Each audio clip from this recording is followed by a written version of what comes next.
Good morning. Happy Monday and happy week from Rural Community Solutions, where we help you design family-friendly, youth-centered places. And it's above freezing. It is. Yay. Woo! Yay. We even had a window open for a second.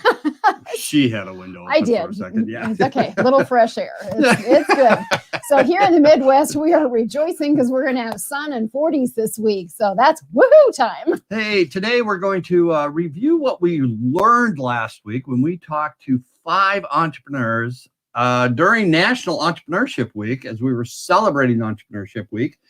And we're going to take what we learned from those entrepreneurs and put it into what you need to know from them to build a great entrepreneurial community.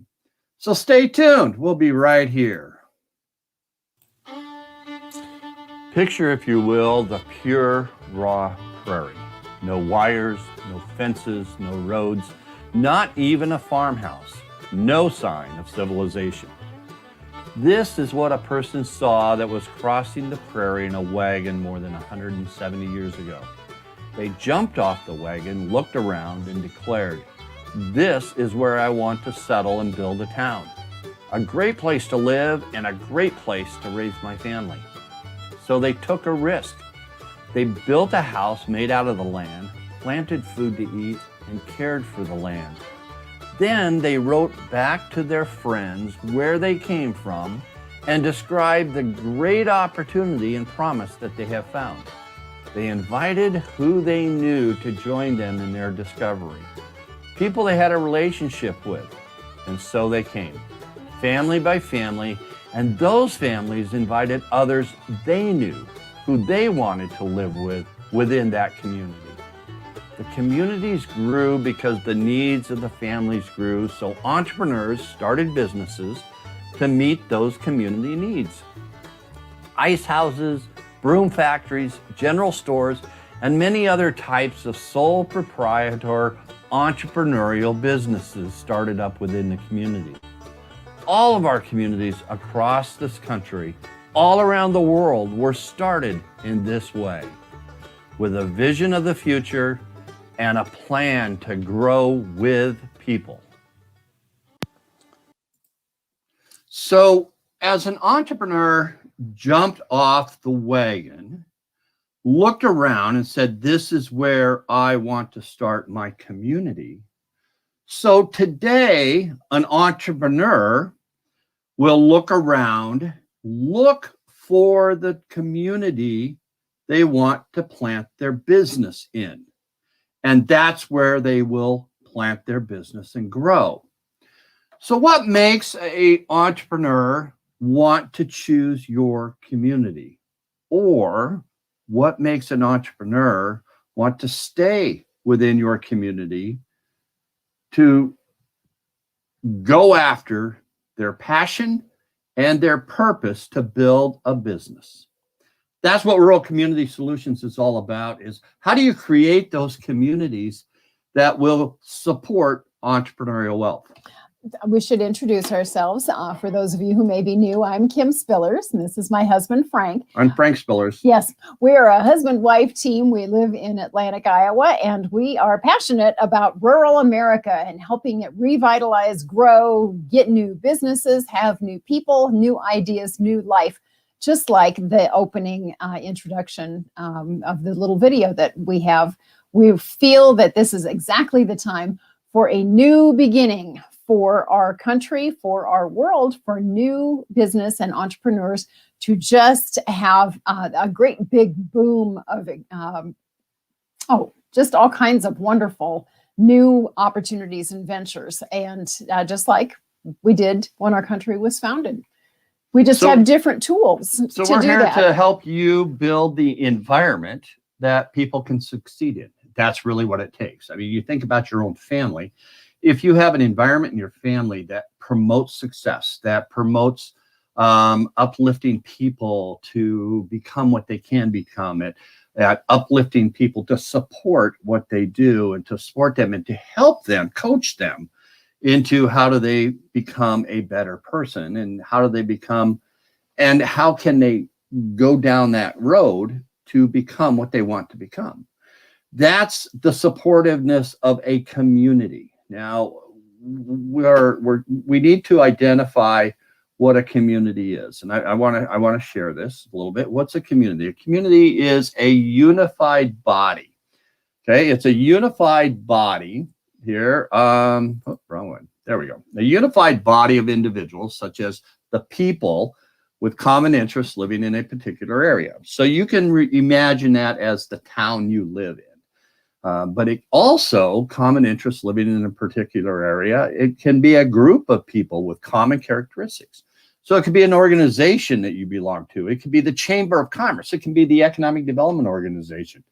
It's an interest living together within a larger society. So it can be the golf club that you belong to, or the golf course that you go to, because that is a community of like interests, people with like interests. And it's that passion that I'm waiting for right now of like interest, so I can get back out on the golf course. That like interest of we have to have warm weather, the snow's melt, gone, too. and we're able to get back outside and enjoy that, because that's a like interest. That is a community, and that's a community that supports each other.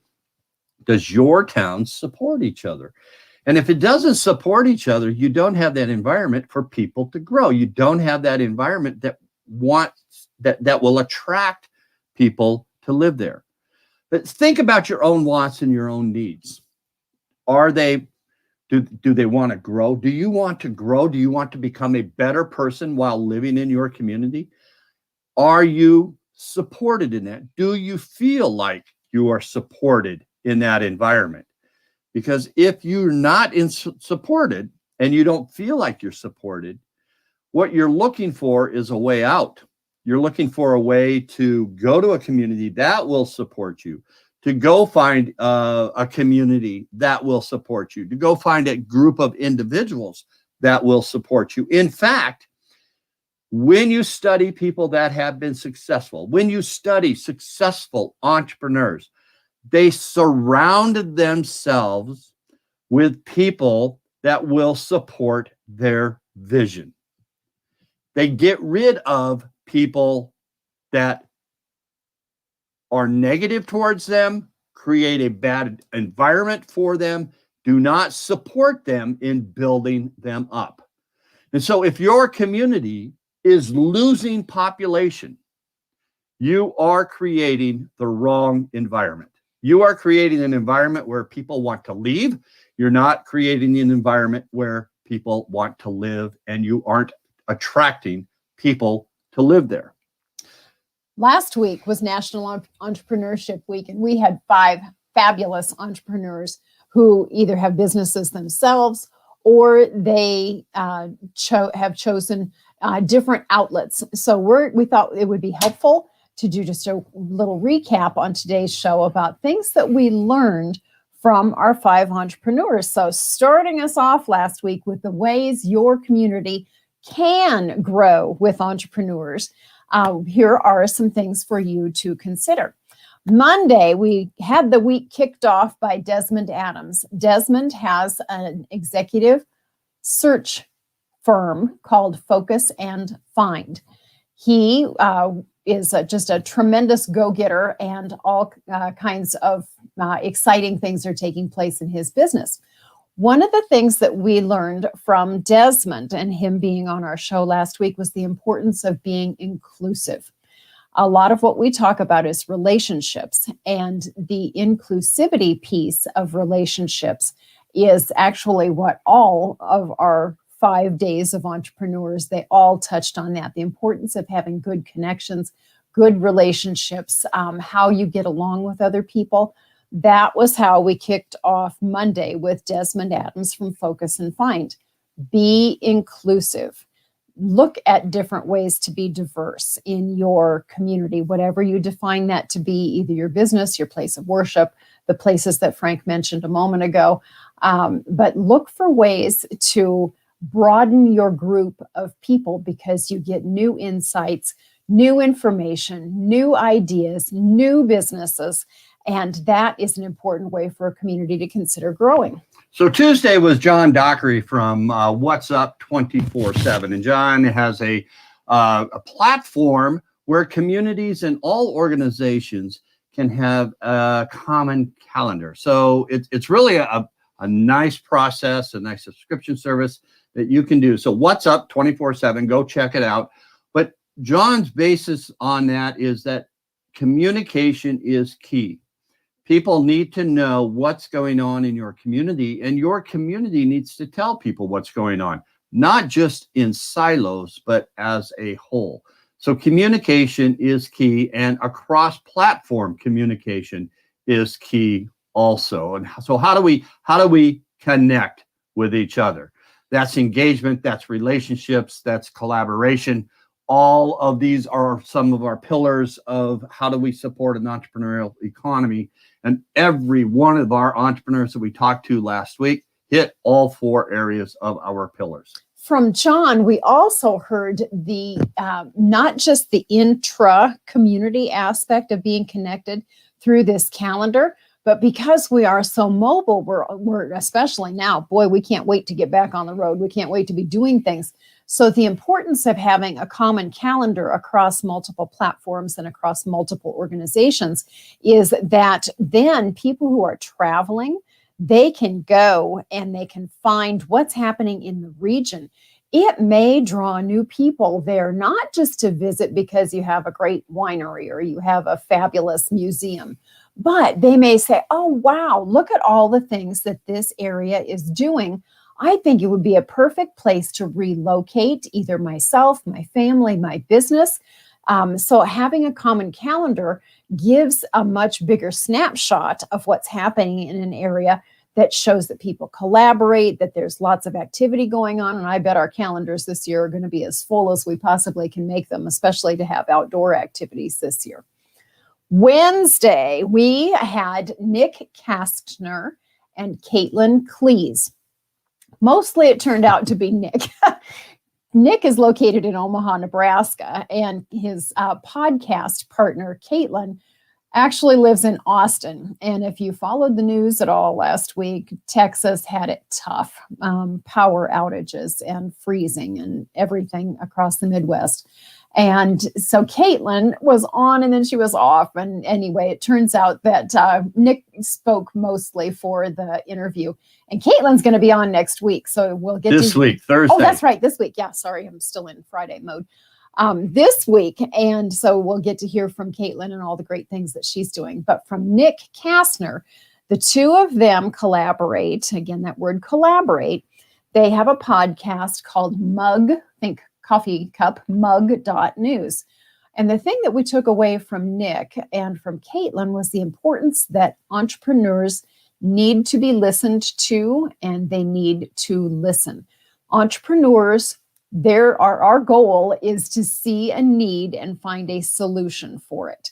And so by listening both ways, to and from, listening is a really important skill for communities, for all the support networks in the communities to take away to support your entrepreneurs and get some great ideas going. So one of our pillars is engagement, and the definition of engagement is to listen first. It's to listen. It's actively listening. And so we have that saying here at Global Horizons and Rural Community Solutions is, do you actually actively listen?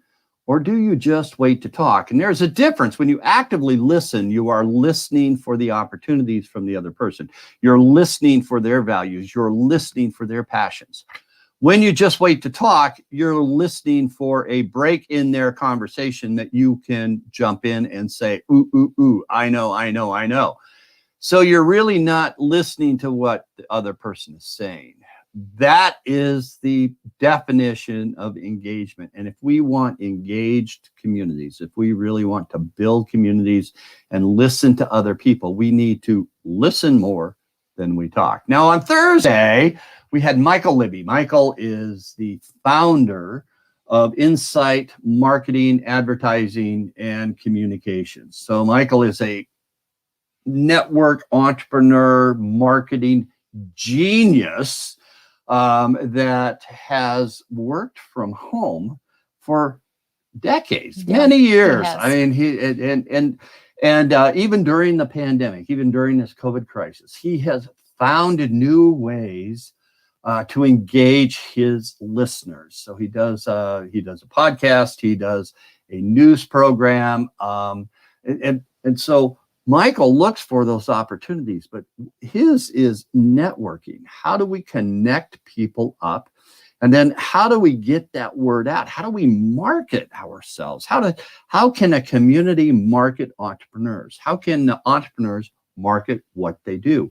It is that let's get out and let's get the passions, let's get the purpose out there to tell everybody what we do, so the people that need us have an opportunity to say, hey, you have what I want. But you're not going to do that unless you can get that information out there in a way that connects to that person. And that's what Michael does. So about networking, what Michael discovered a number of years ago is he was listening to, as a broadcaster, a journalist by education and by profession, Michael saw that there was a tremendous need for people to know about what's going on with business in Iowa and around the region. So that he started Insight on Business. So his is the only business-focused broadcast that he is aware of for the Midwest region. So he's a really great go-to guy for what's going on with business on a wide variety of fronts. So he has a daily show that he was telling us about, and being visible is what he's all about. On Friday, we wrapped up with Amara Kneep. Amara is the youth coordinator for the Challenge for Youth with Network Kansas. Network Kansas, we are part of that team through E2 Entrepreneurial Ecosystems. So, and Amara was on, and she was telling us about the importance of engaging your youth. So there we go again with our pillars: relationships, engagement, entrepreneurs, and collaboration. Our youth need to be involved in all four of those pillars. Often in communities, we think, oh, we're supporting our youth if we go to their activities, if we go to the show choir performance or their baseball game, or that we go, cheer at the football for the football team. What we really need to do if we want to involve them in our communities, and especially for the long term, so we avoid that lament of, oh, our youth, they're just leaving us. They graduate and off they go and we never see them again. What we need to do is listen to their ideas, engage them, ask them what kinds of passions they see. What needs do you see around this community? What kind of ideas do you have? And then going back, and so that involves Nick with listening, and the community with Michael with being visible, the connection and the communication and being inclusive. Include your youth. So Amara was a great wrap up to the week that hit all of the points that the previous interviewees had made about engaging your youth and all their wonderful ideas. So if you want to wrap up what we heard, let me show you our Venn diagram of what we heard with our pillars overlap on that. That entrepreneurs, when they need, this is exactly what entrepreneurs need. They need a community that builds trust. The trust not of just the entrepreneur, but can the entrepreneur trust the community to help bring the resources to them, to help provide the environment that is going to help them grow their business? Because if they don't trust the environment, if they don't trust that their business is going to succeed there, they're going to find another place to do their business, another place to grow that they can trust, that will help support them. And trust is built by your relationships that you have, of how you build relationships in your community, and the engagement factor of your community, your listening skills of your community. You don't have the relationships put into place, and you don't have that engagement put into place of those elements, those skills. How do you do that? Then you're not building trust in that community, and that entrepreneur cannot trust your community. We also learned that they need a unifying environment, an environment that is non-combative. It is finding solutions. It's not arguing over problems. And there's a difference there, because an entrepreneur will look for an opportunity in a problem. They won't look for what the problem is, they look for the opportunity to how to solve that problem. And when they look for that opportunity, they find the opportunity, and then they craft a solution for that. And then they get the results that they want. So they're looking for opportunity, crafting a solution to get the results that they want. That's how an entrepreneur thinks. If your community looks at barriers and the barriers stop them, you don't find solutions, you don't see the opportunity, you just say, that's a barrier. We've never done it before that way. It's not going to happen. Thanks for the memories. Then you're not an entrepreneurial community. You need to find the opportunity in the barrier, find a solution to that, and that solution is more likely outside of your comfort zone. It might be outside of what you normally think of, and it would be outside of your normal operating procedures. That's why the number one thing your entrepreneurial community needs to do, or your community to become an entrepreneurial community needs to do, is look for outside resources that will help you think differently. Because if you just look internally, right, you have the same thoughts that you thought yesterday, you have the same problems you had yesterday, and you're not creating a new solution. And so, as Einstein said, the solutions to today's issues cannot be solved at the same level we were at when we created them, right? So you can't address a problem that you saw with the same level of thinking you were at when you created it. You created it yesterday, and now you need to solve it. And so you have to think differently. You have to go above and beyond that. And that takes an outside thinking influence. And then the third element of community is good policy. Do you have good policy in your community that supports entrepreneurship, that is easy to navigate through, that is, you have programs in place, you have processes in place, you have people in place, resources in place that will come to the entrepreneur that they can access easily? That's an ecosystem. That is a great policy foundation that your entrepreneurs need in your community as they grow.